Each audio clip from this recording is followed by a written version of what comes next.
Hustle fam, and welcome back to my channel. I hope you all are doing well. For those that know me, hello. For those that don't, I'm your girl, Teresa. I will be doing something a little new. I'm going to call this my secret diary, and I'm going to tell y'all about my upbringing from Newark, New Jersey, and how I got here to the South. I'll start off with just giving y'all a little rundown on where I grew up, what block, blah, blah, blah, so talk about my mom a little bit, and the reason for me doing this particular diary thing is because I just want to show what a great mom I had and how my mother loving us unconditionally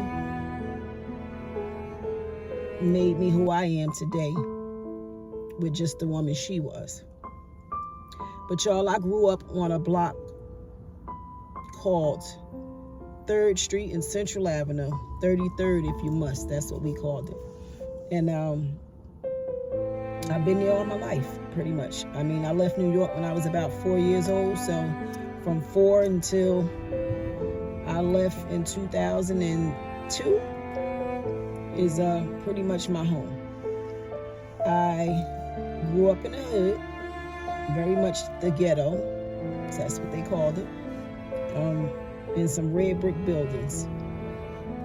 But my home at that time was a mansion to me because my mom kept her house lit.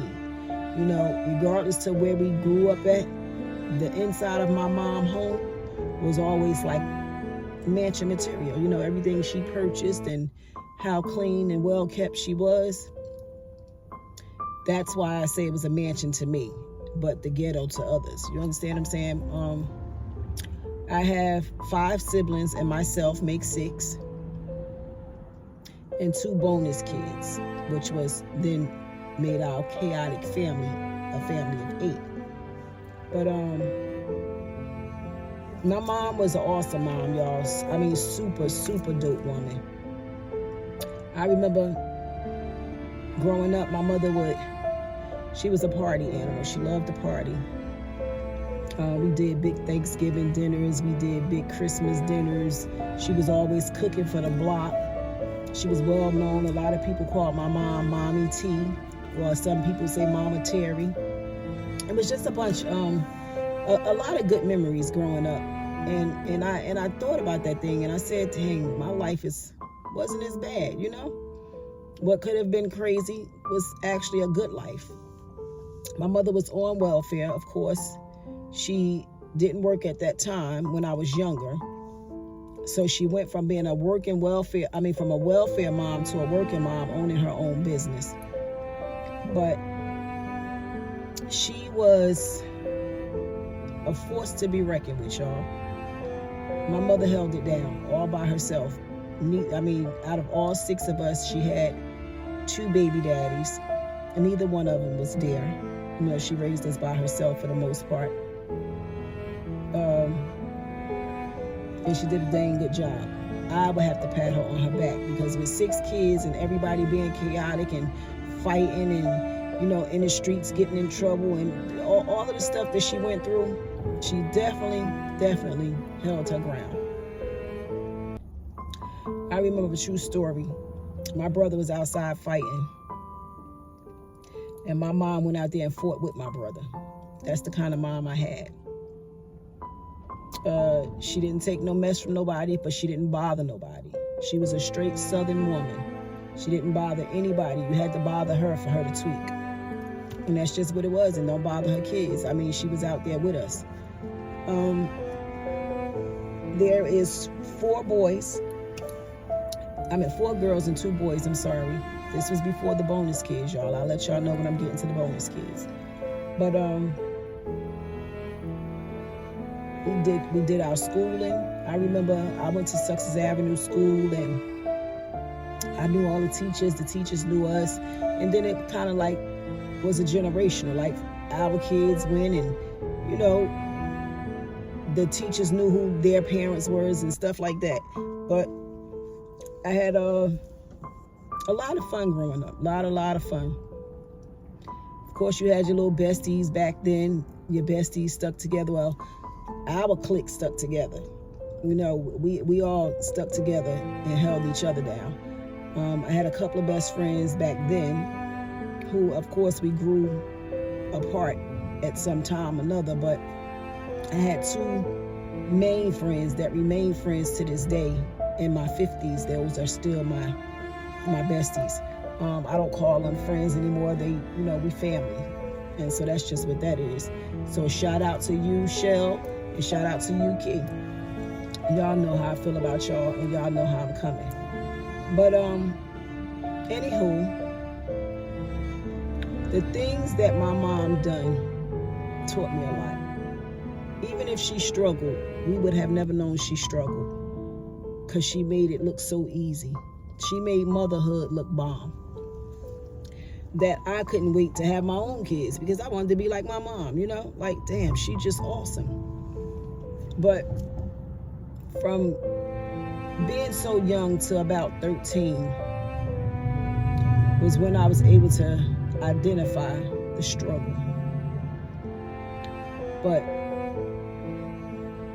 what was a struggle, she still hid it and made it look like it was just that easy, I remember having hot dogs and pork and beans and for dinner, and so it was never a time we went hungry. I don't care what we ate. We never went hungry. We never was in the dark.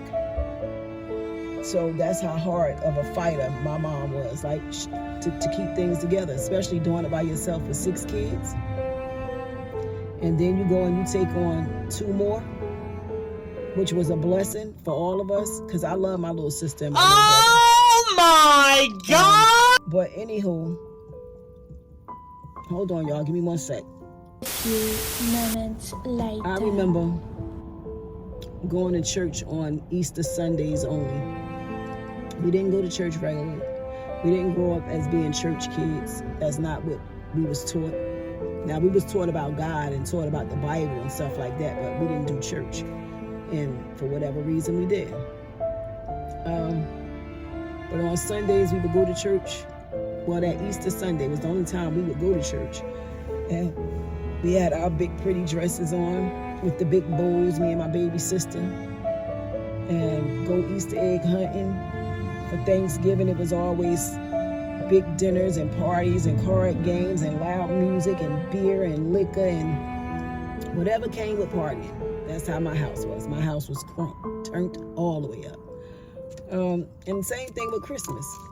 But throughout all of those holidays, my mom made it possible, for us to be able to have those meals and for us to have good Christmas and, all of that stuff. So I definitely wanted to be my mom. And she definitely gave me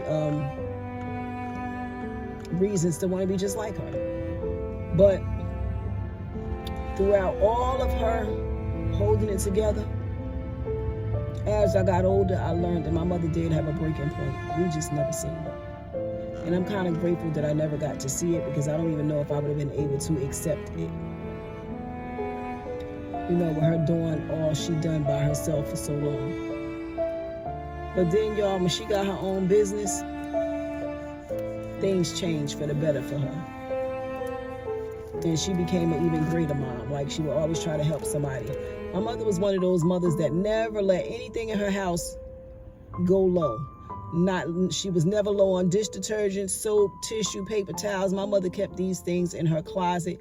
I almost called it like hoarding, but a neat hoarding. Like, she just never ran out. And when we had our own apartment, we would come to my mother's house and take her tissue and take her dish detergent and whatever we needed. We would go shopping in my mother's house, get a little shopping bag, put it in there, and we would go shopping. That's the kind of mom I had. A dope mom, man, I tell you.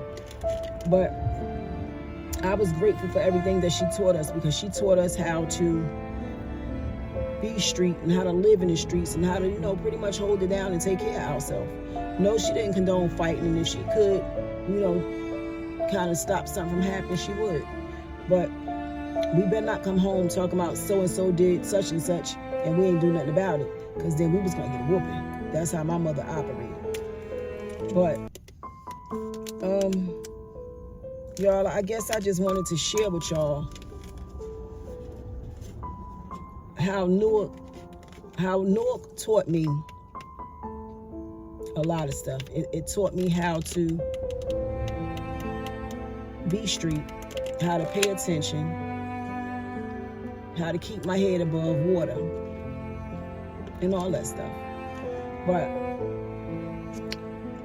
at 16, I remember my mother telling me, I went out with my girlfriend and a couple of other people. And of course, a boy was involved. And my mother said I had to be home at 12 o'clock, I believe. And, well, I didn't get home at 12 o'clock. I got home probably about 1:30, 2-ish, I don't know. But anyway, when I knocked on the door, I couldn't get in. And I'm knocking and couldn't get in. Finally, my baby sister came to the door and she said, I can't let you in. Mommy said, don't let you in. Well, I told my sister to stop playing because I thought she was joking at first, but only come to find out, my mother was serious. She put me out. And it was a choice that I made for myself, which, looking back at it, was definitely the wrong decision, but it was dope for me at that time. Well, my mother came to the door and she said, I told you to be in here at 12 o'clock, and because you think it's a game, you can get your stuff and you can go. Well, my stuff was already packed in the hallway. I didn't know that those was my bags, but it was. She had everything in there. Honey, I didn't argue about it.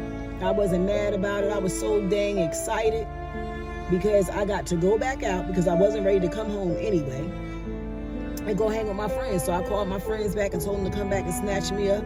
And they came back and got me, and I put my bags in the car and explained to them that my mother kicked me out. So I stayed with my friend for a couple of days, and then I went to my little so-called boyfriend house at that time and stayed over there. But I say that to say this, y'all. I was so super excited because I didn't have to worry about going home anymore and her telling me that I couldn't go outside or what time I had to be in, because now, honey, I'm grown. Not grown in age, but I thought I was grown then for sure. Well, being in the streets come with a price. And it was definitely a price that I had to pay in a whole lot of areas.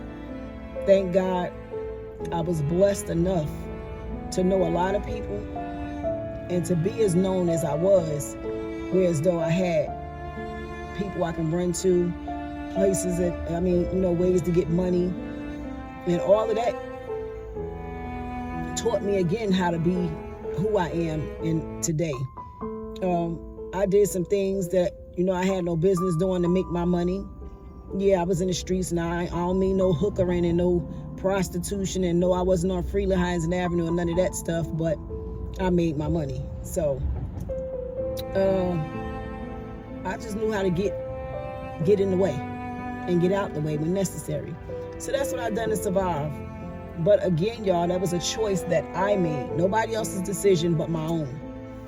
Well, I was good with that, because I didn't have nobody to tell me what I can and can't do. By the time I was 17, I moved into a little studio apartment. Well, it wasn't a studio apartment, y'all. It was a rooming house where we had to share the bathroom and the kitchen together, but I had to make do. Remember, my mother kicked me out, so I had to keep a roof over my head. So I worked at McDonald's up the street on Central Ave from where I did live at. And I still lived on 3rd Street, right where my mother was, but in some red brick buildings down from my mother, in a little rooming house. And I stayed there maybe for about 2 years, maybe. If that. But I know I stayed there for a little time. And I did well for myself. I really did. For somebody who was as young as I was, I did really well. I was able to, I hope y'all can see me. It's kind of sunny and stuff. And I'm trying to guide this, but I just can't get out the way of the sun. But I made do, y'all. And then when I turned 18 or 19, I want to say maybe 19, I was approved for Newark housing, which was low income housing, and they go by your income. So I got that apartment in Stephen Crane. That was the projects, but I didn't live directly in the projects. I lived in what they call